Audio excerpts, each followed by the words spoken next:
I paid for the extra storage, so I hope it works. It is. It's working. So hello and welcome to our career development series about details. This is our 8th installment, and it's been, a great series. We've learned so much this year. So this go around is about details. Sometimes they can be kind of mysterious and elusive, but today our speakers are going to give us a lot of information about details, kind of demystify them, help us to navigate how to get a detail, what to do with that, and why it may be a benefit to your career. And so now I'd like to turn it over to Christy McKinley, our WIN president, to open the workshop and give us any updates that you have. All right, thank you, April. And yeah, I'm looking forward to today's session on details. I know through our WIN Barrier initiative, details is something a lot of folks want to do and may not know how to do it. And it's really, I think, important for us as we're trying to advance in our career and go try something out that you may want to try it out first before you maybe move into that job, or it just gives you that extra experience. So I think those that are speaking today on the details, and hopefully we'll all be able to learn from each other from this. As the president of WIN, we have had a great year, and I don't know how many of y'all have been participating in these career development series, but April and Katrina have just done a wonderful job, so I appreciate y'all for putting this series together. And next week is our 3rd and final Federal Women's Program Manager workshop. So if you're not participating in that, that's a session we've been doing for the Federal Women's Program Managers, but we have, I think, 240 participants that are participating in that. And I just sent out our program. So, but anyway, just really, I'm just really excited because we've just done so many things this year. We had a meeting with Chief Lohr and Associate Chief Kevin Norton this week, doing a final briefing of our WIN initiative. And so more information will be coming out on that soon, but just want to turn it back over to you now, April, so we can kick this off. So thank you very much. Thank you, Christy. So Katrina always does a fantastic job of kind of giving us an overview of what we've already discussed and kind of where we're going. So Katrina, would you want to kind of kick us off for today? Sure. Thanks, April. I am really excited. Our folks that are going to be speaking today are just stellar people. They've had a lot of experience, and I think you're going to get a lot of information about details. But let's recap a little bit. We started this year out with a vision for the whole year, and we had Marcel give us 3 hours of what do you want the next 10 years to be of your life? Where are you going to be January 1st, 2030? How can you create your career path, your personal path moving forward so you have something to look back on in 10 years? And that's what really motivated us to really put together all kinds of aspects on what your career path can take and what you need to be considering to plan for yourself and your family. So we kicked that off. We had a great session on our overall structure of our agency. What are your opportunities across our agency? Maybe there's areas you don't even know that you might be interested in 8 years from now, 5 years from now, or maybe 10 years from now. We also talked about the SES program, Senior Executive Service Program, and we had some awesome, Gail Berry. I don't even want to name names because I know I'll forget folks, but just the ups and downs of going through that, why people went through it, how they got there. Then we did a session on the Strategic Leadership Development Program, how that can help you become a more inspiring leader and help you along your path of your career. Then we talked about the different states and how they stand up state leadership development programs that will offer you opportunities even in your state or tri-state level. Last month, we talked about HR. How's FPAC HR Business Center related to NRCS? What were the opportunities over there for you and your job and your career? and just to learn more about our agency and the changes we've gone through. Now, today, we're going to have our wonderful speakers talk to us about the importance of serving in details, all the way from the field office level, area office, state office, and headquarters level, and informal details, formal details. All these things will help you become a more well-rounded employee for NRCS and give you some really awesome experiences to network with people and to build your career. So I don't want to take any more time, but I always like to recap from the beginning of the year because this is a whole encompassing picture for us. It's not just one in it to win it at a time. And all of our sessions are recorded and available to go back and relook at if you've missed them, except for the HR one. But we will have some notes on that. Also, I refer to your notes that April sent out. You can take notes from our speakers today and keep those in your whole 1 year in it to win it binder about all of these wonderful things to help you craft your career. So without further ado, I will go ahead and hand it over to Leslie Devers, and she will introduce herself and get us started.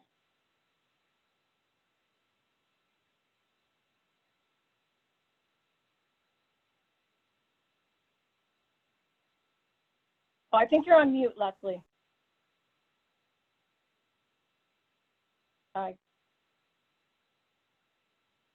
Can you hear me now? Yes. Okay, very good.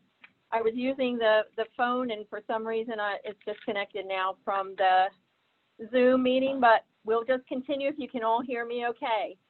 So thank you, Katrina, for giving me an opportunity to speak with everyone here today. I was really excited about the opportunity to talk about details because this is something that I've benefited from, and I've also received the benefit of detailees.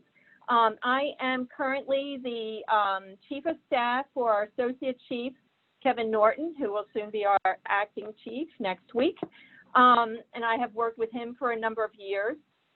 I have been both, as I said, the benefactor of detailees and also a detailee. I have been on formal and informal details that included temporary promotions and those that didn't. And I have been on details within the agency and outside of the agency. I have been on short-term details and details that seem to have no end in sight. And although ultimately, obviously they did, at the time I was living through them, one had to wonder when that end might be.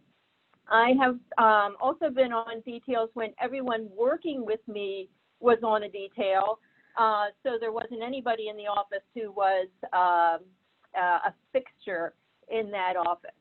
And for each of these situations, I believe my contributions and the contributions of the people that were working with me were significant, and the value I received from each opportunity was immeasurable.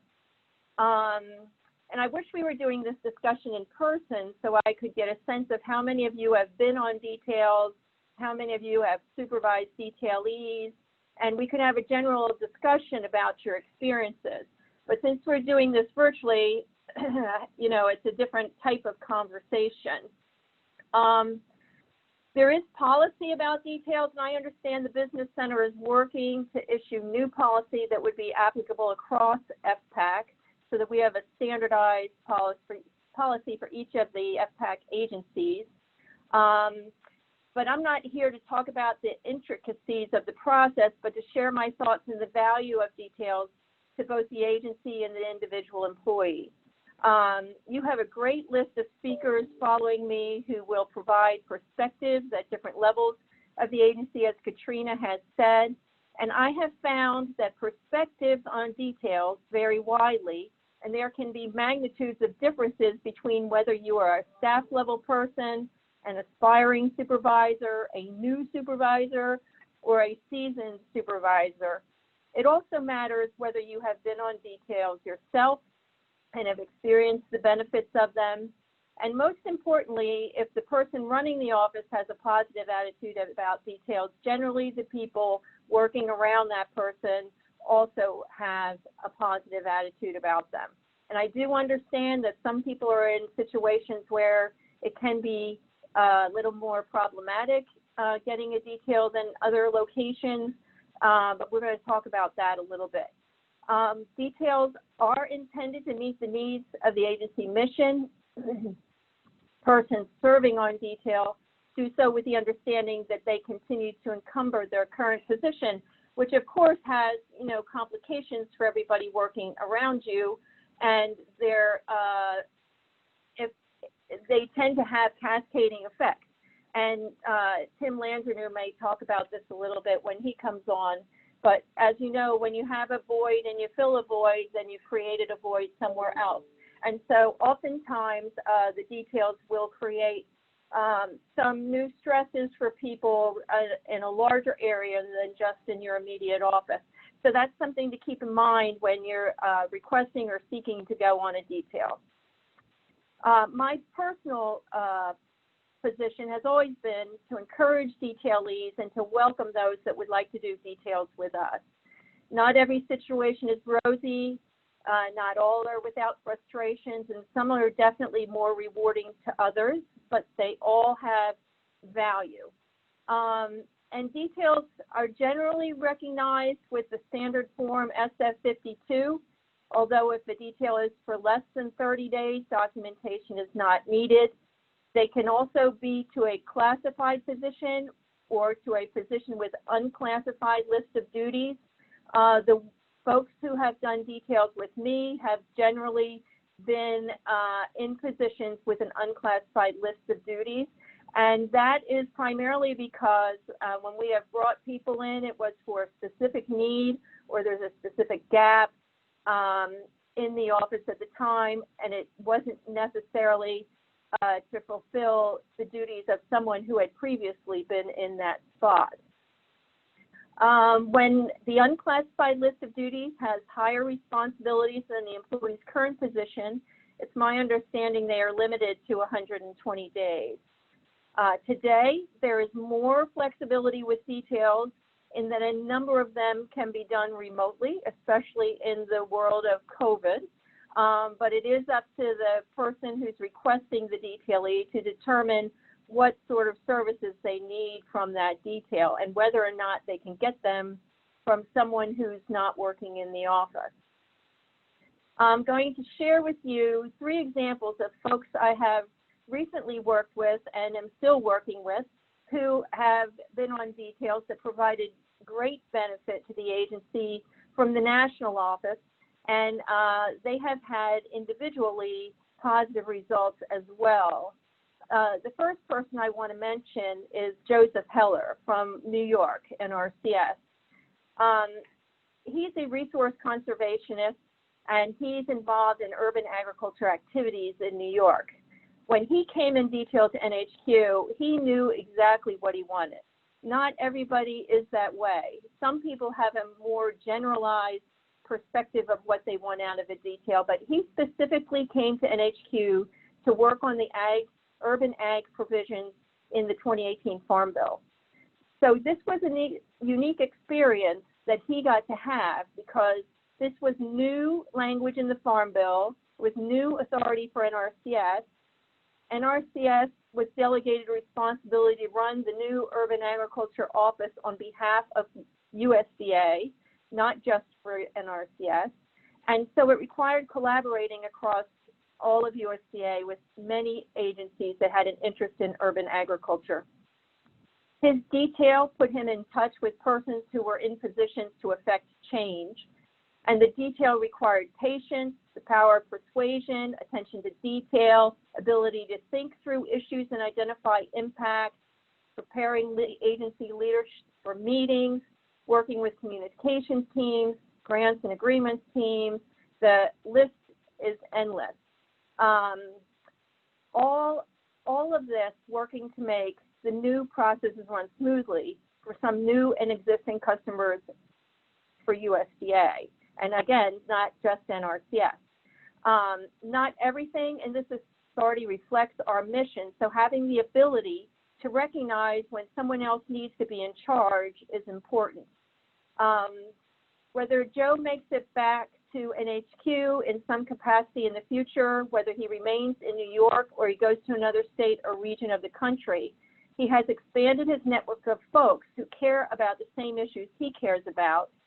He has established a positive reputation across multiple USD agencies, and he will be able to provide better services to his partners and customers in New York. He has a deeper understanding of why processes were set up the way that they were, what is important and what is less important to our national leaders, and he has more information about the resources available to his customers. So when he's back home, he will be able to see how well what he helped create at the national level works out in the field. And he will be well positioned because he will understand how all those processes work to put forward recommendations for improvements in the future should he see that that's necessary based on his experience implementing the provisions. The second person I'd like to mention is Jewel McKenzie. Jewel's permanent position was with the program staff in NHQ, and she most recently ended a detail with the associate chief. It's a detail that she applied for and was selected for. It was a 2-year term appointment with temporary promotion potential. She was the special assistant to the associate chief, and her focus was on helping with Farm Bill activities. But as with any detail in the chief's office and other locations, the other duties as assigned clause can often lead to some new experiences. This detail enabled Jewel to work with persons across NHQ and with the business center. She received experiences that were beyond the experiences she would have gained in her permanent position. I think the key experiences gained in this detail was having the opportunity to perform well for agency leadership. And by that I mean she developed quality analysis, prepared high quality briefing materials, and was able to show off her own individual leadership skills with the projects that she was provided. Consequently, that helped her with her future career goals. One of the reasons she wanted the detail was to learn more about the agency and its various components. And by working in the associate chief's office, she was able to work across NHQ and get that broader lens of the agency's full mission. She was recently selected as a special assistant to the deputy chief for management and strategy, so her detail has ended. And I think the experiences that she gained in that detail helped her not only with the duties that she's going to have in her new position, but also helped her be competitive, I think, more competitive. My third example is Kathleen Lindsay, and she may be on the call today. I understand she's a member of WIN, and she was going to listen in today. So and I have her permission to use her as an example. But my third example is Kathleen. She is a financial resource specialist at NHQ, and she recently did a long-term detail in Arizona, assisting the state conservationist as the assistant for management and strategy. I believe she said that the detail had started out as a 120-day assignment, but it ended up being about 8 months. Kathleen gained experience leading people, expanding her knowledge of agency operations, and becoming more familiar with the issues facing employees at the state level. This type of experience enables you to see how others work through issues, to see how they think, and that can only help you improve your communication skills at all levels. She is currently doing a 120-day detail with the associate chief, filling in behind Jewel McKenzie. And given that Kathleen has the financial resource specialist background and her experience she had out in the state, the associate chief asked her to improve our budgeting from the chief's office. And in addition to her Farm Bill activities, she has been asked to serve as the primary contact on enhancing our financial dashboards. So her experience in the state combined with her existing knowledge of NHQ enhance her overall skill set as a financial resource specialist in NHQ. And I'll leave with a couple of thoughts. So someone once said to me, my supervisor says I don't need to do a detail because I don't have an interest in working anywhere else. I think this is kind of a sad perspective, and I'd like to ask you to think about something, because my response to this kind of comment would be that there is no one person or no location that would not benefit from having staff have broader knowledge than from where they are currently located. Broader experiences enable employees to have greater appreciation for decision making. They form networks to use as resources for future issues. They can better serve their customers because they have improved understanding of agency operations overall, and they can better assess conditions and offer suggestions for improvement with broader understanding. So if you're one of these people whose supervisor does not support details, it is up to you to convince them that you will be better for them and for the office when you return. I know what it feels like to have a value member of the team be unavailable for a period of time, so I can empathize with supervisors who may have this perspective, because what runs through your mind is, oh my God, how am I going to operate without my person? And then, but when the person comes back, they really have a new perspective on the way things operate, and can be very helpful in improving the overall operations. Similarly, if a person is lucky enough to have someone do a detail behind them, then there's another new, fresh person gaining new experiences, and we have that cascading effect I mentioned earlier. I just want to briefly say, because some people question how to get a detail, and you'll be hearing about people's experiences for the remainder of this session, but several people, I've seen details work many different ways. One is the employee reaching out and making contact with a particular office that they're interested in working in, or with a particular person they're interested in working with.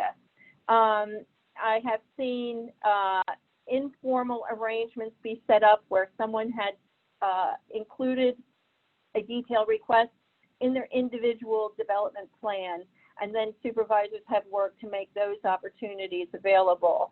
And then I have also seen the formal type where someone applies for a detail and they receive, they get selected for that detail.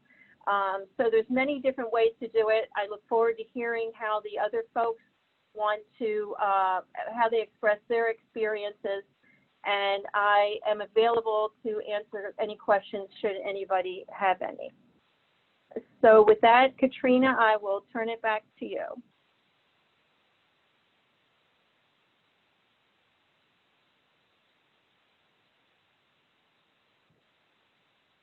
I can't hear you. Thanks, Leslie. Thank you, Leslie, so much.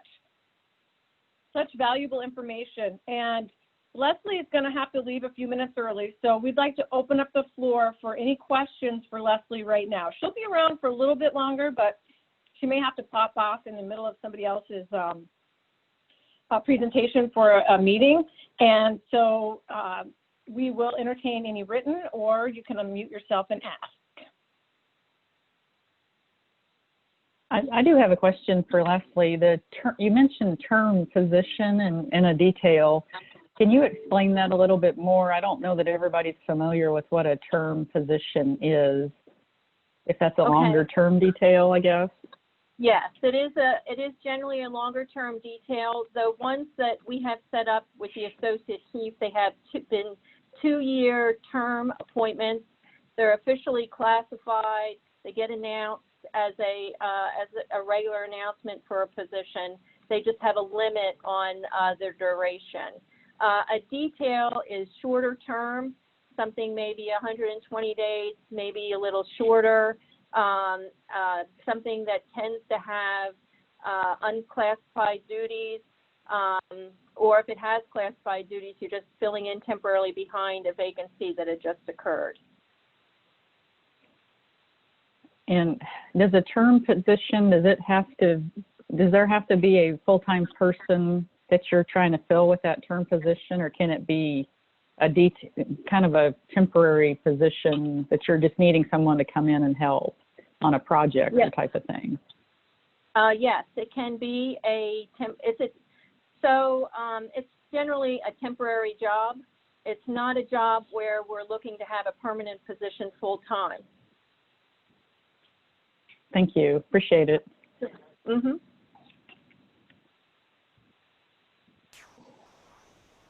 We have a few All questions right. in the chat window, Go if ahead. any can hit those, please. Yeah. So Yeah. I did see that somebody was asking a question about what happens after a term appointment is over. So we probably should have an HR specialist on the line with us if people are going to ask detailed questions about the HR policy. But I can tell you that in the position that Jewel had, it was a 2-year term appointment, and the position that she had been in was to remain available until she until her detail was over. But she has since got selected for a different job, so that kind of became a moot point. But it depends on how it's set up initially, and supervisors would work with their HR specialist to determine how all that would work for the individual case.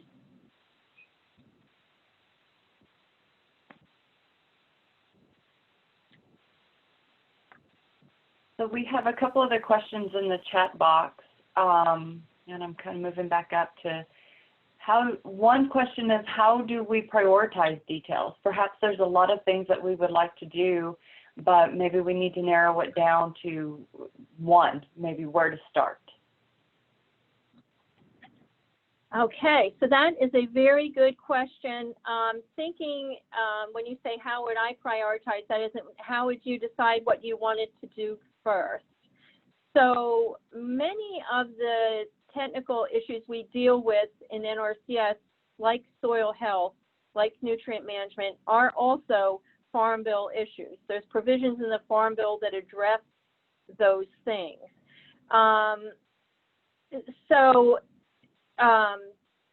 The real fun time to work on the Farm Bill is as a Farm Bill is approaching or one is just passed, because that is when there is a lot of discussion about policy development, about developing procedures, about tools. Now, we do discuss those things all the time, but that's when there is a huge amount of discussions going on. So I think you have to think about what is really important to you. What do you think would be the most interesting to work on, and what do you think you would benefit the most by being part in? Also, where do you think you could contribute the most? So if you're interested in soil health or nutrient management, then I would pursue trying to find detail in those areas. We can always bring in people to work on the Farm Bill policy, but we tend to announce when those will be available. So that's what I would recommend. Think about what's most important to you. Where would you like to be? Where do you see yourself going? What kind of work most interests you, and where you think you could contribute the most. And that's how I would set about prioritizing where I would try to go.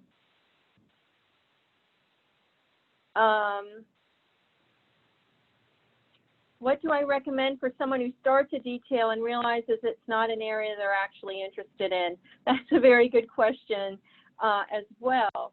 Well, I would recommend stick it out, stay with it, get the most that you can out of it, stay positive, contribute everything you can, and then just realize in the future that that's a career path that maybe you're not interested in.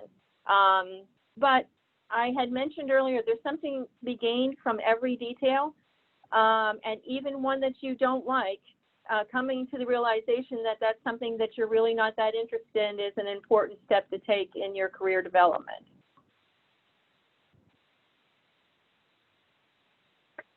Do the details count as time and grade? Yes. Katrina, help me here. I would probably have to have an HR specialist answer that. I have seen that it has. But I think we should follow up with a more official response to that question. And Okay. Leslie, Yeah, I agree. sorry, this is Carolyn, and as far as I'm aware, both details and temporary promotions counted as time and grade until 2016 or 17. And I was curious when that might change back so that both counted as time and grade. Yeah, we're going to have to follow up with that. I need to make sure that you get the most current information. Thank you. Mm-hmm. Katrina, how many more do you want me to take? I was just pulling up the agenda. Maybe one more, and then we should probably move on so others can contribute. Yep.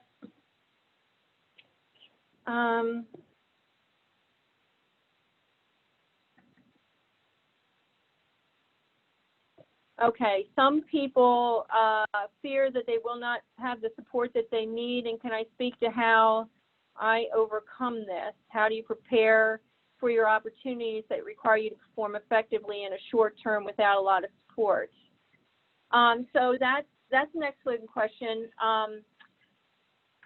How does a person prepare and overcome that? Well, one of the things that I have been blessed with is that I do have a network of support with folks that I had worked with previously. And even when I was on the program staff, I had a pretty broad network of people that had greater experience than I. And I had folks that I could bounce issues off of, or I could ask them how they took a particular approach on a particular issue. And so I think having a network, having resources you can speak with, it can help you get up to speed, speak to people who have had that role or are familiar with the role or have worked with people in that role. I read up, read everything I can on a topic before starting. You generally have some days notice before you start a detail. And I just try to become familiar with as much as I can about how the agency may have handled situations in the past that were related. I go on the website and I look at everything that we've put out in public, and read and talk to my network as much as I can before starting. I also speak to the person that I'm going to be working with to get a good feel for what it is that they'll be expecting of me, so I don't go in there assuming that I know what they're going to want when they may want something different. So good communication with the ones I'm working with is key. And also, doing some touches back and forth with the folks that I'm working with to make sure that they're getting what they want from me is also very important. So thank you for those questions. Katrina, if I may, the folks that I didn't answer questions for, can I follow up with them after the meeting by giving you responses to their questions?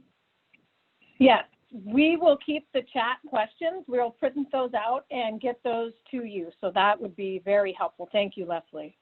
Very good. All right, thank you very much. All right. Of course, these sessions can go on and on and on. We have such good speakers that, but we also have a day we have to have respect for time. So we're going to move on now to Kimberly Graham, and she's going to talk about the interagency detail possibilities. She's the division director at FSA headquarters. So Kimberly, I will hand it over to you. Awesome. Thank you, Katrina, as well as April and Leslie. First, I'll just say thank you for the invite. Since I am from FSA, I appreciate just being asked to speak a little bit on the subject around interagency detailed possibilities. I'll start by saying Leslie and I go way, way, way back. Side joke, Leslie was probably knows me better than most in my career, actually. That's how far we go back. she's seen me birth my children, or at least two of the three anyway. So, or been a part of my life during that period of time. So knows a lot about me and has been a big help to me in my career as well. So Leslie, thank you, and an outstanding job articulating all of the information about details, which a lot of what you said, I probably was going to touch on just a tidbit. So I may not be as long. That way you won't have to hear me repeat everything that Leslie just mentioned, or much of what Leslie just mentioned.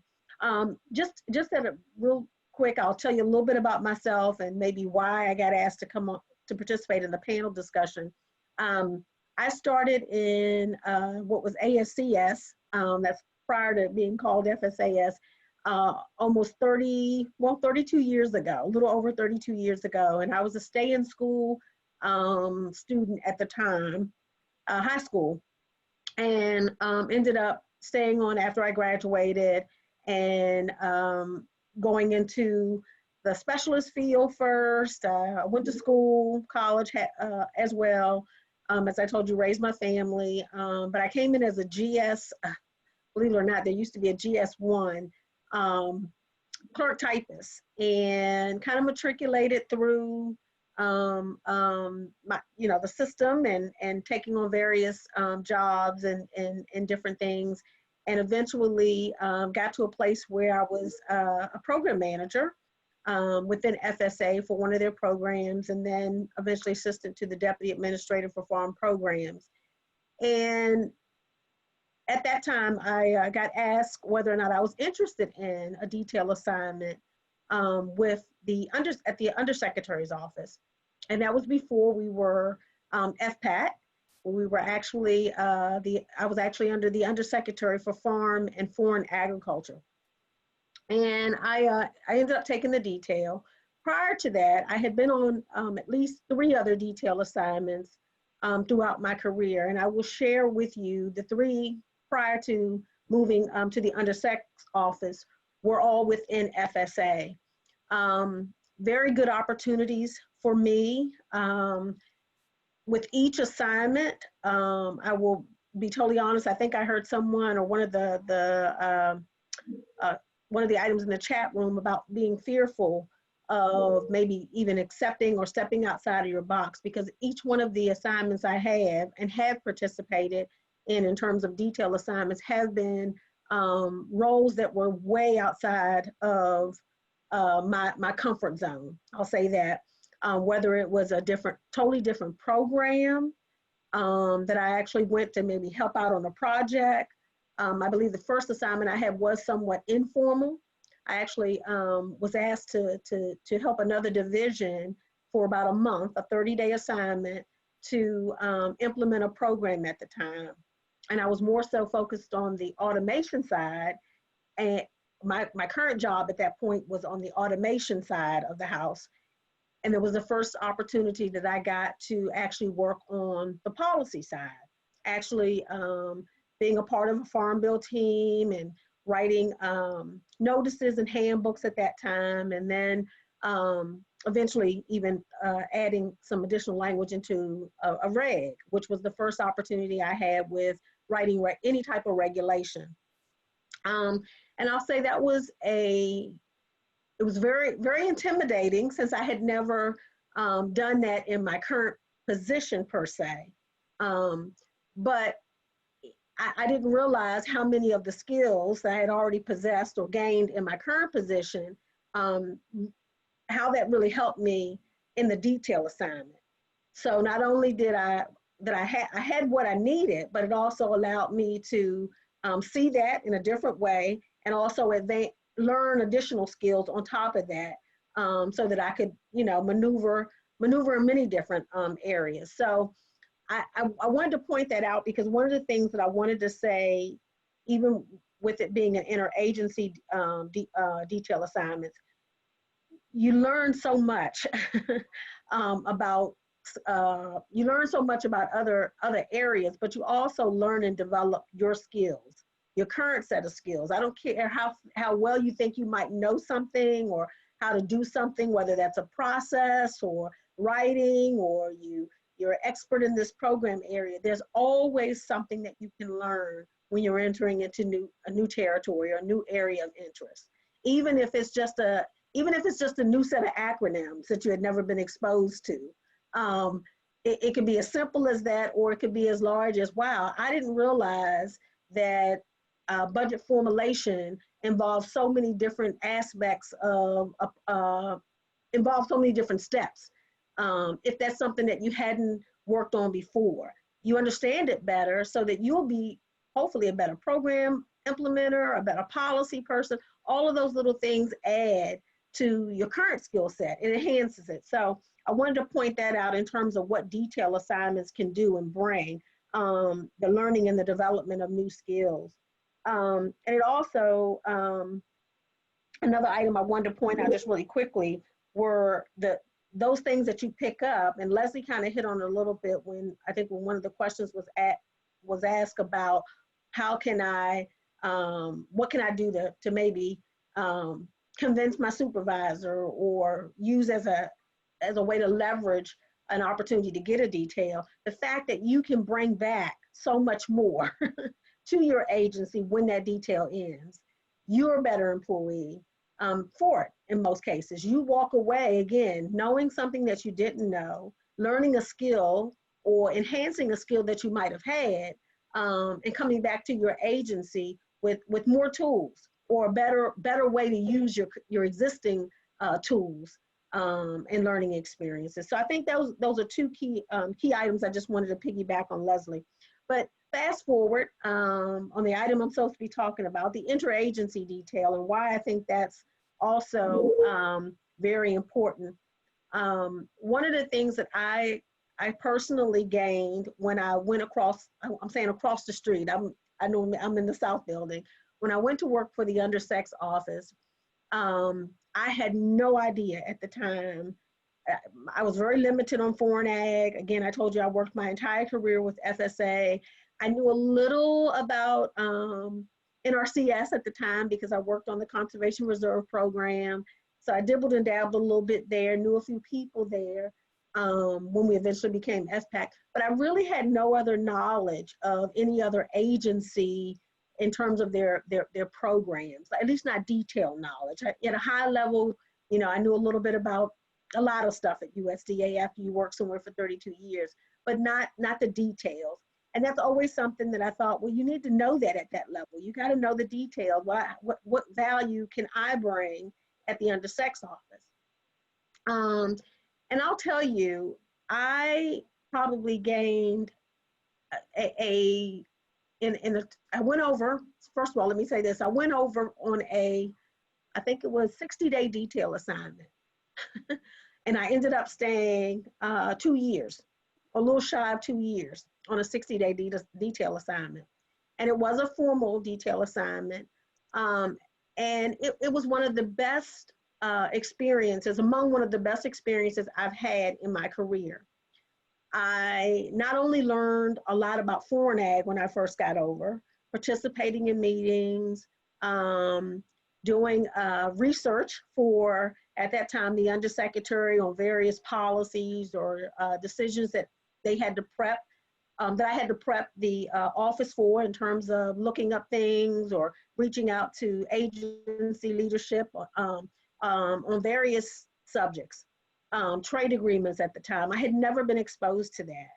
And again, leveraging the skills that I did have, which one of the things I think that I've been very good at over the course of my career is that I've always been one that would take a lot of initiative. I'll follow up on what Leslie said, read a lot, inquire a lot, do a lot of research, love learning, have no problem reaching out to others and asking questions, very much a fact finder, very much goal oriented. And I used a lot of that to help me to do a good job, I hope others will say that, in my detail assignment. And in the midst of all of that, again, learning a lot about programs and policy implementation at a whole nother level that I know I wouldn't have had an opportunity or even exposure to had I not gone and gotten that, what I want to call interagency opportunity to expand beyond even FSA. And I think that's important for folks to know. Even if you think you don't know all of what you're getting ready to walk into, leverage the stuff that you do know to help you to still be able to fulfill whatever the expectation is of that detail assignment. I think that's very critical and very important. For me, I also believe I brought several skills and knowledge to the table, especially when we did the merger and became FPAC, when the Undersecretary's office, we did the reorg. Very interesting how, interacting with my NRCS counterparts that were either at the Undersecretary's office or being a part of their meetings, how there might have been things that came up that were very familiar with what we were doing in FSA, and being able to make those connections, I think was vitally important. You could talk to things that maybe other folks didn't know that we were doing in FSA. They could leverage some of that, whether it be policies or processes or whatever the case may have been. That was a big help. I was able to provide that expertise, as well as take and learn from other agencies on some of the things that they were doing, to see where we could cross, if this makes sense, cross-pollinate and synergize on a lot of things. So I think that, to me, is one of the greater benefits you get out of interagency, being a part of interagency details. I'll close with this because I know we might be a little behind schedule. I wanted to just leave you with 3 things to think about if you are wanting or very much interested in any type of detail, but more specifically an interagency detail, leaving the agency perhaps for a while. I would ask that you think about what do you want to get out of the detail assignment, and be very specific about that. Set your goals, make it your business to really say, what do I want to get out of this experience? Whether you reach that or not, be clear on what it is you are expecting to get out of the experience. Secondly, what can you bring to the detail assignment? What can you bring? Whether that's program knowledge, whether that's communication skills, whether it's IT expertise, whatever it is, what is it that you can bring to the detail? Don't expect to just go in looking for what they can do for you, but you be able to offer up something, to Leslie's point, to fulfill the overall mission and goal of that agency as well as your agency. Because if we're fulfilling the mission of USDA as a whole, we're going to accomplish that. And third, how does the detail assignment align with your goals personally and professionally? Not every detail assignment, I would think if you're going to give up 3 months or 6 months or however much time from your own agency to go to work perhaps for another agency, ensure that they align with your personal goals and your professional first, but even personal goals. Sometimes we have different, you may want to, one of your goals might be, hey, I always wanted to work on this farm safety net program in the agency. I always thought it was really cool. I worked in the county office, or I worked in a service center, and it was one of those programs that I know was very meaningful to producers and farmers, and we got a lot of activity in that area, and that's something that I always wanted to kind of be a part of. Make sure you have a good understanding of what that is, and that detail. I think it's important, because I think if you have that and it does align with your goals, you go in with the intention to make a difference, and that's important. Other than that, I will also just share a personal testimony of mine. One of the things that I walked away with was a wealth of I should say, I expanded my network. I have met so many people that I would have never had the opportunity to meet had I not gone on the detail assignment. Some of them have since gone on and we're still friends and still talk to them as colleagues or mentors. I can't I don't know how to put a value on that. I think that's one of the greatest benefits I think you can get. You have just a huge network of expertise that now when you move to wherever you move, whether even, in some cases even a permanent job at some point in time in your lives, you have a network of experts that you can call on, or resources that you can call on. Even, I mean, you know, if it's a certain program and you know that you worked with someone who was who knew trade very well, a trade expert, and you're trying to figure out, you know, maybe it's something as small as export marketing for a particular commodity, and you run across this as you're writing or adding to a CBA, a cost benefit analysis. You just want a real quick, you know, a real quick question. You know, you'll be surprised at how your network expands, and now you have these almost like a Rolodex of experts that you can call upon to even help you in your current position.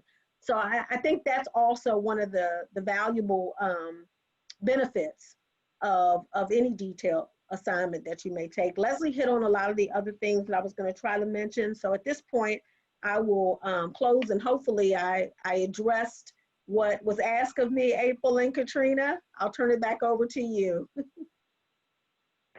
You did fabulous. Thank you so much.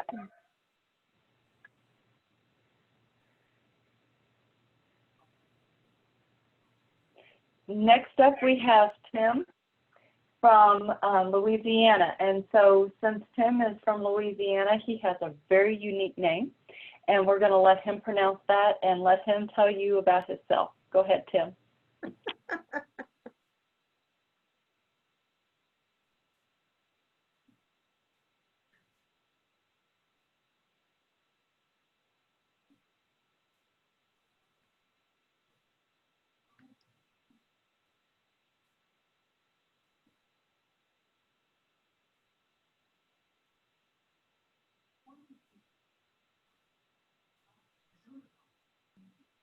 I think Tim's muted, April. Looking for him. Okay. I see his name's in there on the phone. Okay.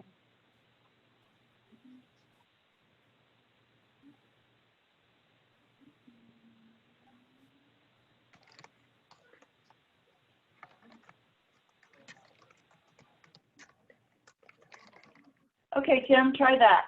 Okay, can you hear me now? Yes. Okay, all right. So I'm not sure what's happening. I'm having some network problems. I've lost my computer and I just have the phone. So, you know, good for y'all. You won't have to see me. But just appreciate the invite to be here today. And, you know, it's good to be with y'all on the call and say hello to everyone. So I'm Tim Landreneau. Yep, Cajun name, Landreneau, and from Louisiana, and I work here with NRCS in Louisiana.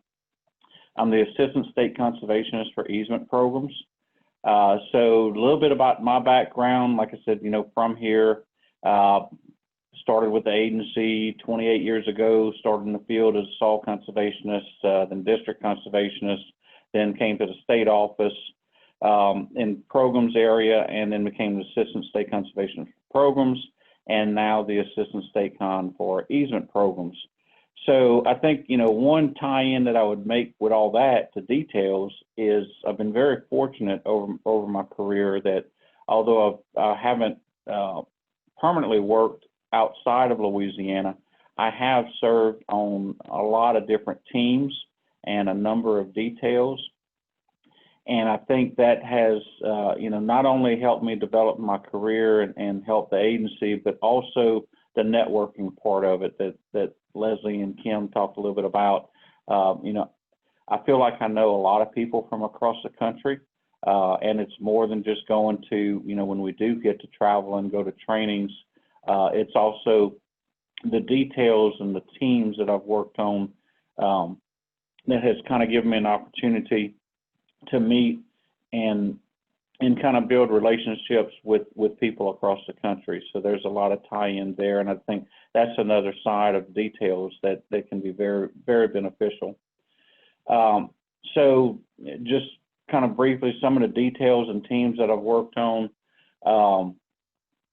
you know, from a team standpoint, it's all over the board. I can't even start to name them. It seems like there's always, throughout my career, you know, there's always been some, whether it's state level or national level, there's been different teams and work groups that I've worked on. But formal details, I've currently doing a detail with Easement Program Division, and that's a remote detail that I'm working from Louisiana. I've done a 120-day detail at national headquarters as the National CSP Program Manager. That was back in 2016. And over the last couple of years, before Chad Kaser came in as new state conservationist in Louisiana, I've done a number of detail periods as the acting state conservationist here in Louisiana. So kind of, you know, I've participated in the detail lead and done details. I've been on the other end as far as people coming in and doing details either on my team or on my staff. And I've also had employees on my staff that have done details. So I've kind of got perspectives from different sides of it. So, you know, what I want to kind of talk today a little bit about is just from a state perspective on details, and, you know, definitely keeping a positive view on it, but at the same time, you know, just expressing a little the reality that goes along with it. So, you know, I think details can be a great opportunity for employees, but they should also be a great opportunity for the agency. And you kind of heard Kim talk about that, and Leslie. You know, you need to be thinking more than just yourself. You know, think, how is this going to be good for the agency, and how is it going to be good for my career development, and then how is my career development going to be good for the agency? So, you know, from our standpoint, a state perspective, we like to think of it a detail opportunity as a potential win-win, a win for the employee in getting new or expanded experience, and a win for the agency in getting help where it's needed or expanding input from subject matter experts. So in some cases, a detail may be an opportunity for the employee to stretch or expand their comfort zone for a career. You know, we think of it as a career development. While in other cases, it may be that an employee has vast experience in an area and can go in on a detail and help the agency deliver a service or a product. But either way, as an employee considering a detail opportunity, I think it's important just to ask yourself, you know, how is this a win for me, and how is it a win for the agency? So then when you're thinking about details, you always have to think about the sacrifices, and can you afford to do it, and can the agency afford to do it? You know, we all know that one of the first things when you hear about a detail opportunity, one of the first things you think about is, you know, is this the right time for me? You know, can I do this from a personal standpoint, family and home? You know, if the detail requires you to locate to that other position, then can you be away from home for that 60, 90, 120 days or however long it may last? So we all know there's personal sacrifices, but also I think it's important for employees to keep in mind the sacrifices that ripple to their team and their co-workers. You know, who's going to fill the void of the regular duties that you're performing so that the normal work and customer service can continue. So kind of think about it from both ends. I think it's just fair for people to do that. And then the other thing that I'll say that's really important that I think gets overlooked sometimes is when you start thinking about a detail is kind of start thinking about a game plan for how to make it work. You know, I think a key to having a supervisor support is having a game plan to offer when you approach them about going on a detail. Take responsibility and offer suggestions to the supervisor and how you can make it work. Your supervisor may not, you know, may have other thoughts on how to make it work, but I think it goes a long way if you approach your supervisor with, you know, here's a detail opportunity. This is where I feel that me and the agency both could benefit, and this is how I think we could make it work to fill the void while I'm on the detail. So I think that goes a long way if you approach your supervisor that way. Look at it, I would say look at it in a wide view. You know, again, it's more than just you. Keep in mind how your supervisor has to view it, the detail request. While the employee development is a consideration, The supervisor also has to look at it from a business standpoint. Can business continue, or can we sacrifice for a short term? And then, the real harsh reality is prepare yourself that sometimes you may be told no. Sometimes it just might not be the right timing. Stay positive, because we've all been told no when we've looked at detail opportunities. And so stay positive through it. Don't get discouraged. Talk to your supervisor. Ask them, what barriers you might need to overcome for future opportunities. And remember, that there will always be another opportunity. I also think that it's important to remember that the win-win opportunity for you and the agency doesn't always have to be an extended detail. I kind of talked about teams and work groups. Also look for those opportunities, whether it's at the state or national level. I think serving on a team can still allow the employee to expand their experience, build that network, provide input to the agency, and help the agency address the targeted issues or delivery of a product.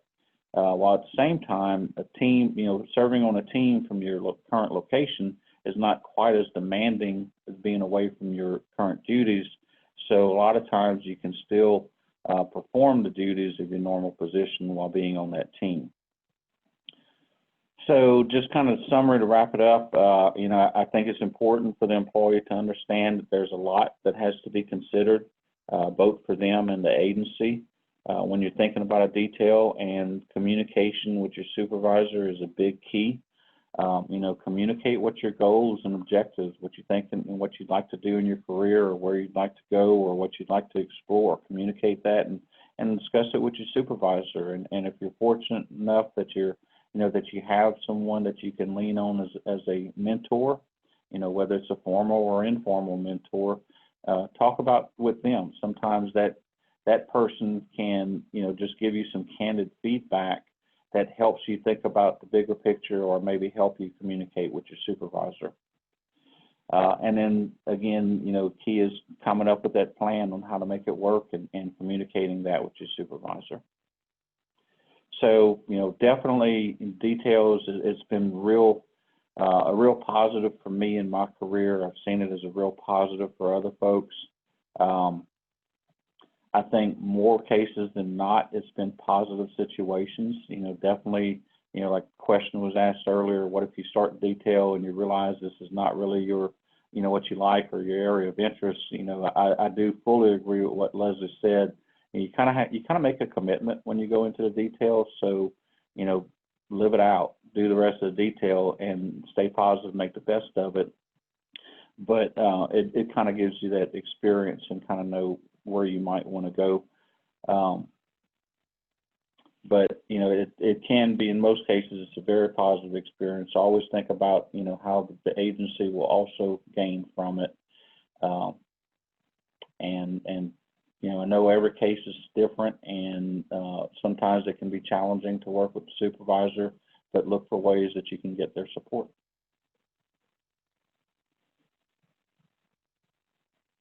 So I guess if there's any questions or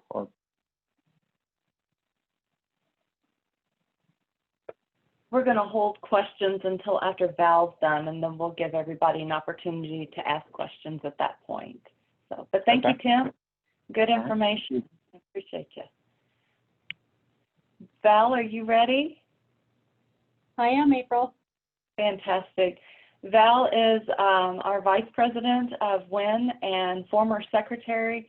She's definitely a friend to WIN and has done some amazing things in her career and some amazing things for WIN. I appreciate her and think a lot of her. So she's doing some really cool things right now, and I'll let her tell you what's going on and her perspective of these things. So go ahead, Val. All right, thanks, April. And good afternoon, everyone, and good morning to those of you on the West Coast. Like April said, my name is Val Hartman, and everything that I have to tell you today is really fresh in my mind because right now I am on a detail. And the detail I'm on is the Acting Assistant State Conservationist for Programs in New Hampshire. The detail is for up to 120 days, and it started on June 8th. My permanent position that I serve in when I'm not doing this detail is I'm a Conservation Delivery Unit Supervisor in Mandan, North Dakota. And in that position, basically I'm the leader of conservation and 3 field offices. So I direct the workload and supervise the staff there and work with the district and the partners, basically to make conservation happen in that delivery unit. So I'm sure you're wondering, why on earth would I want to come all the way to New Hampshire from North Dakota into a programs position? And I have several reasons for wanting to do that. A lot of professional reasons and personal reasons that tie into my work. The first thing I'm wanting to learn or figure out is if I want to be this specialized in something, do I really want to focus just on this part of NRCS? Is this my dream job, basically? Another reason is I wanted to experience a state office setting. I don't know about you, but if you haven't worked in a state office, you kind of wonder, like, do they just get holed up in there? And, you know, I envision feeling squelched and sitting in a cubicle or something to that effect. So I wanted to experience, what is it really like? Another reason was to get some GS-13 experience and be part of a leadership team, and also to work in a different state. And personally, I wanted to give a try to being this far away from my family and friends. I've worked my whole career in North Dakota, so this is definitely giving that a try. My goal in my career in the last several years is I really want to give back to NRCS in the areas that are my strengths. And when I say give back to NRCS, I mean give back to all of the great people that work for us and to our customers, our farmers, ranchers, private landowners. And I want to do that in the most productive capacity that I'm capable of. But the thing is, there's so many areas in the realm of what we do that I'm passionate about that I'm just not sure what direction that is. What is my dream job? And I want to finish out my career doing my dream job. You know, you always hear if you love what you do, the possibilities are just endless. It's not even like you're going to work every day. Just a little bit about my career path so you can hopefully get a little perspective of why I wanted to work a detail and maybe fit it into your situation a little bit. I've been working for NRCS for 32 years. I've spent the first 20 years of my career, I was a soil conservation technician in Western North Dakota. So I basically served in the same office. It was the office of the county where I grew up in, where I met and married my high school sweetheart. We raised our children there. We owned a business there. So I guess you could say I wasn't very mobile. You know, I felt like that was where I was going to be for that time in my life. And then once our children were grown and started their own lives, I really wanted to start to focus more on my career and what did I want out of my career. Now, don't get me wrong, it's not like I was working for 20 years and just content doing that. I like change. I like things to be moving and shaking. And so I was always looking for challenges. I'd serve on different committees. I even did a 1-month detail in Louisiana after Hurricane Katrina. And so I've taken advantage of some of those shorter term things. And so at this point in my career, I know that there's more I want to do. But as I said, I'm just torn as to what that is. From the beginning of my career, I've worked programs in, you know, every stage of things. As a technician, as a soil con, you know, you work with programs almost no matter what you do in NRCS. And I really enjoy that side of it. I like how it ties together with the planning that we do, and then it helps customers to implement those plans that we make. I also really like to supervise. I enjoy mentoring employees, and I like to have an impact on how NRCS helps our customers. So I'm really hoping this detail will help me figure out what my greatest passions are, or maybe weed things out that aren't. But as all three of the people that talked before me said, we know that going on a detail is not all about what's best for Val. There has to be benefit to the agency. And of course, the office that you're filling in for will reap the most immediate benefit. Hopefully you'll do the job that they need you to do so that they can accomplish what they need to accomplish. And the many benefits that Kim and Leslie, talked about, I have those all listed. But in the end, it's going to make you a more well-rounded, productive employee. And a lot of supervisors will realize that. Now, going on to actually thinking about doing that, applying for a detail, something you need to think about and realize is it's not something you can spring on your supervisor just on a whim. The goals that you have and the opportunities that you want, they have to be long-term plans and thought through. Your supervisor needs to be aware of your goals, both your short-term and long-term goals. Things change in your career, so you have to have those conversations with your supervisor. You don't want them to be surprised by some idea you have. You can have those conversations through many opportunities. You sit down to develop your performance plan, you have an IDP, you have quarterly performance reviews now. So those are all opportunities to talk about those things, and even just informal conversations. And many supervisors are going to recognize that energy, well-rounded employees with a variety of experience make for happy, productive employees. But as Kim said, sometimes the answer is going to be no. Sometimes you can't be spared in your position, or there might be reasons that you're not even aware of, that it just doesn't work this time around. But don't give up on that. Don't get discouraged. Just keep those relationships and those conversations going. And for sure, don't get angry. Don't burn bridges, because that'll affect your future. You have to always remember that people are making decisions with many things that you don't even know about. So how this worked for me was, I've been looking at details, watching for them. And where I actually saw this was when WIN puts out their WIN Weekly, there are advertisements in there for positions and for details, and I saw that in there. There's also the website that you can go to, so if you don't get the WIN Weekly, you can bookmark that website and go to that. But basically, this detail was advertised at the end of April. It was going to be like 5 weeks until they wanted you to start. And so you had a couple weeks to apply and then be ready to start within that 5-week time frame. And it was a pretty short advertisement. They were looking for a cover letter of why you were interested, what your strengths were, what your experience was, why you were qualified to do this. They wanted a resume, and then you also needed to have your state con and supervisor approval.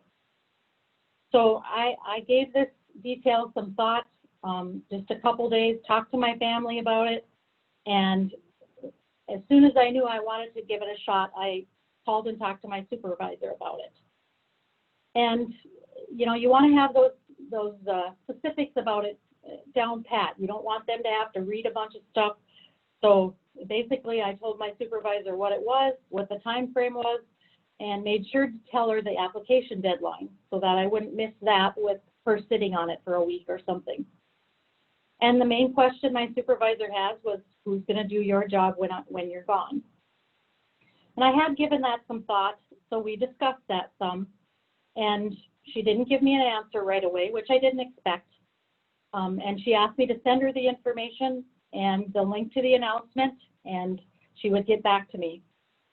And I think it was just a day later, we talked on the phone again. She was supportive of me trying it and told me to send her an official request by email, and also to think more about who's going to fill in for me, who will be my acting.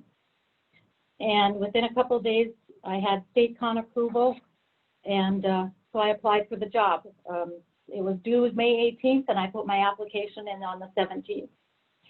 And I approached applying for this the same as I would for a permanent position. I took my time, made sure I didn't have any things missed, mistakes, that type of thing. And I had a couple of different people review my resume to make sure everything was up to date. And within a couple of days, I had an interview. The next day I was interviewed, and just a couple of days later, I was offered the position. So then I had like 2.5 weeks to coordinate everything, the travel, the lodging. And one thing that you'll see a lot of times in a detail is they will offer either lodging and travel or a temporary promotion. So you need to be able to think about that and determine which is going to work for you. Can you afford to not get the per diem and take the promotion, or vice versa? I also, I worked very closely with the New Hampshire people to figure out where to stay and how to get there. My husband and I had talked about if we could possibly drive there, and then I would have a vehicle here that I could use at my disposal. And so that's what we did, and then he flew home. And then when I go back home, we'll do the same thing. He'll fly here and we'll drive home together. So that worked out pretty well. Couple of the things that I really contemplated, and probably my biggest concerns if I actually was selected, was the first was the concern I had for my staff, and that they would feel abandoned by me. And I'm guessing some do feel that way. I have 11 staff people, and they're split out in the 3 offices, but hopefully I'm missed. And so I'm sure they feel a little bit abandoned. But I was really honest with them. I told them that I applied for this. It wasn't that NRCS made me do it, so don't blame NRCS for me leaving you. And then the second concern was just my personal life. A big thing for my husband and I is we camp during the summer. And so basically our whole camping season, the camper's sitting in the yard unless he wants to go by himself. And if you know North Dakota at all, you probably know I won't be camping in October. So got through those, made those decisions, and just a couple things to share with you. You're always going to run into surprises. My first surprise was my travel voucher was processed, and I found out because I have a kitchenette in my hotel room, I only get part of the per diem. And that wasn't part of my cost comparison. But it wasn't a big deal for me. It's just, my point is you got to realize that everything isn't going to go just as planned. My government credit card hit the maximum limit, so they had trouble charging things to it. That took a little bit to process. So just know that things are going to come up that you're going to have to deal with. So right now, I'm about halfway into this detail. The experience has been amazing, very eye-opening. One thing I'm realizing is there's a lot of things I don't know.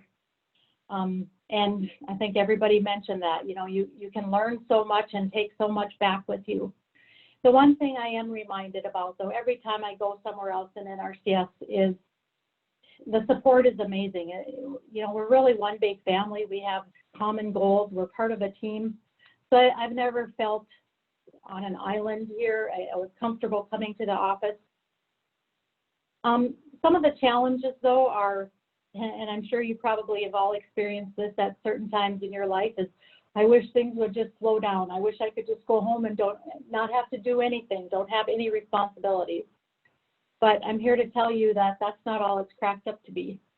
I have a nice place to go home to with a kitchenette and a patio, but it's definitely been an adjustment. I don't have 7 things I want to accomplish in the evening. I go back and try to go for a walk or do something to get out, but that gets a little bit lonely. I have been fortunate enough to have visitors a couple times, but that too is a challenge just because I came here to do a job. So I'm not going to take a bunch of time off to have people here and go do things. I have been able to make that work some by working extra long days and then shorter days and that type of thing, but that may not always work. So you got to know what you're getting into, and if there's things that are definitely going to be deal breakers, you want to have those conversations. As far as my job back home, I've been pretty much able to walk away from it. I'm not getting a lot of connection with, should I do this, should I do that? The person that's acting for me wanted to try this position, has asked a couple of times about how it's going, if I like it. So this was a great opportunity for him. In fact, we emailed back and forth today, and he told me it was going really good, and he's enjoying it, and it may be something he wants to apply for. But his last comment was 53 days until you're back, but who's counting? So I had to just chuckle at that. And so with that, I'd like to close with just encouraging you. There are many opportunities that we have in NRCS, opportunities to diversify your experience, to challenge yourself, and to just do what you love to do. You know, those opportunities might be short-term, long-term. They might be in your own state. They might be out of state. But you need to seek them out as you know what you want to do and what you're looking for. And always keep your options open. The next opportunity is probably right around the corner, and it might have your name on it. Thank you.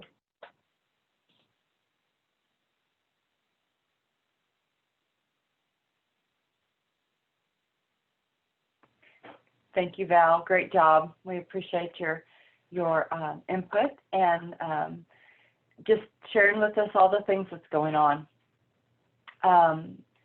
So we do have time for some questions. We have about 8 minutes left if anybody wants to unmute and ask. And the question can be for Tim or Kimberly or Val. I think Leslie had to step away. So if you have a question for any one of the speakers, that would be great. It'd be a great time.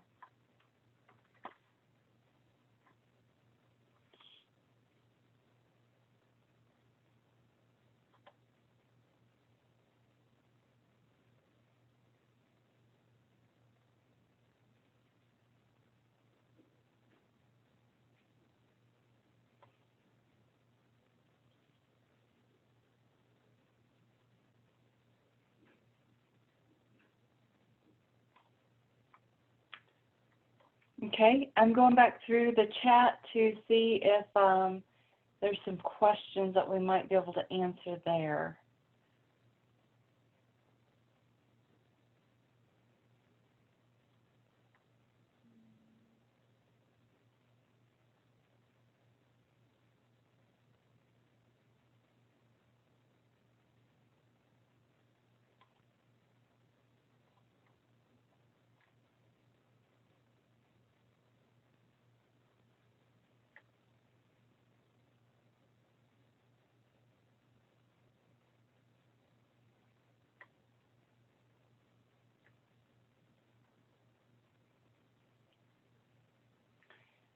Katie, would you kind of give us an idea of some of the different places that they can look for detail opportunities?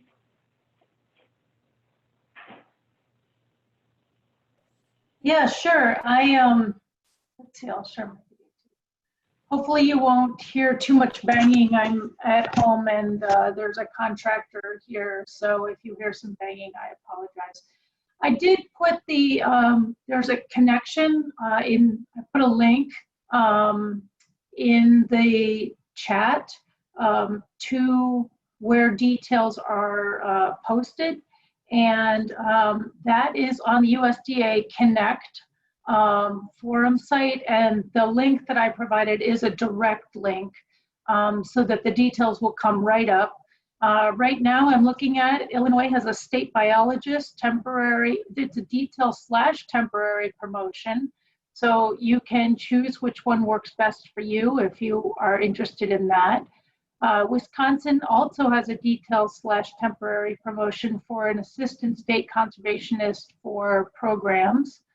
Let's see, there's a detail opportunity for a GS11, probably SoilCon, it doesn't say, in Fort Myers, Florida. There's a detail position, no, yes, detail or temp promotion for a Farm Bill specialist in California. Anyway, the bottom line is There's quite a few opportunities available right now. Some of them have been posted very recently. And so in looking at that, yeah, click on that link and see if there's something with your name on it. Thank you, Katie. I appreciate that. And if you all don't know Katie, this is Katie Press. She is our National Federal Women's Program Manager. So everybody needs to know Katie. She's a very good friend of mine also. There was a question that came in that asked Val, has it been challenging on your detail during the COVID-19 environment? Yes, it has affected me some.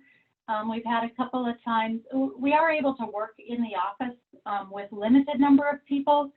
And so a lot of people had been working from home for quite a while and wanted to continue to do that. So I've been able to come into the office pretty much every day. We did have a couple of different scares, if you want to say, that we had to be home for a couple days. And so I was able to work from my hotel room. But for the most part, I have been able to come into the office, which has been really good. And then the staff that I work with, they rotate. So one day it'll be one staff member, the next day it'll be another. So we get some face-to-face contact. We have a really big conference room, so we're able to social distance and wear masks and have some face-to-face meetings. But for the most part, you know, we're still doing Teams and that type of thing. But I'm able to come in and not have to sit in my small hotel room. So that's been good. Good deal. Thank you, Val. Any other questions? We have about 3 minutes left. If anybody wants to unmute and ask a question real quick. Hi, April. This is Tim. So I got my network back and I'm back in the Zoom call. So just wanted to get on and tell everybody hi. Good. Thank you.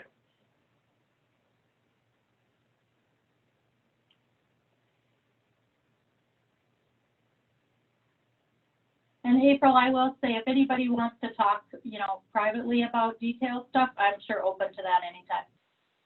Super. Thank you. And I believe all of the speakers are willing to visit with you and answer questions and help just kind of figure out if the detail is right for you also. So please feel free to reach out to any of them. With about 2 minutes left, I'll see if anybody has any closing thoughts, Kimberly, Tim, or Val.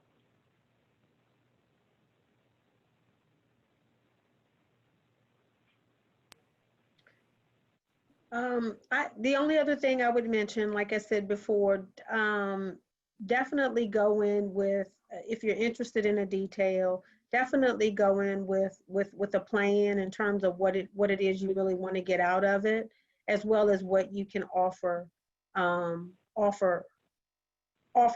the detail, and recognize that sometimes even going on the detail, even if everything is great in your current position and all is well and all of that, taking some time away from your current position can also provide you with new insight, new perspectives about the job, that your current job when you go back. So sometimes it's a good way too to kind of get that break so that you can also be reinvigorated or hopefully refocus sometimes. So just wanted to mention that. Thank you, Kimberly, and thank you so much for joining us today. We are very, very happy to have somebody from one of our partner agencies. This is a very exciting collaboration. Tim, any closing thoughts? Oh, I think, you know, both Kim and Val, that was a lot of good information, and Val, you know, kudos to you for doing that detail right now, along with everything else that's going on. I think, you know, just stay positive and look for opportunities, keep in mind what the overall objectives and how it can benefit, you know, everybody. And, you know, use mentors, reach out to friends and coworkers and people that you build those networks with, and kind of bounce things off of them, and just know that you're not in it alone. I don't remember if it was Leslie or who it was that said about the family. Someone talked about the NRCS family. We all know that. So think about that too when you're either on the detail or thinking about a detail. You have a lot of people that you can call and talk to and get support from. Thank y'all for inviting me today. Well, we're glad to have you. Val, closing thoughts? No, just thanks for having me. It was fun to put it all together, and get a hold of me if you want to talk about it. Thank you. Katrina, my partner in planning, any closing thoughts? I thought it was an excellent session. It's just so valuable to hear these things. And I want to remind everybody that next month, we are going to be talking about importance of writing an effective resume and how to navigate through USA Jobs. So we're already working with our subject matter experts on those two topics, and we are excited for our next career development series in its winning. Thanks, April. Thank you. We're getting ready to kind of wrap this whole thing up. So we're drawing close, and it's really getting exciting with some of these very fine points of our career stuff. Christy McKinley, is there anything else from you? No, I thought this was a really good session, so thank you very much. I counted there was 55 on, so these sessions are growing in popularity, so I think they're going to want us to continue some of these things into next year, but you all are doing a wonderful job, so thank you. Thanks, Christy, and thank you everyone for joining us.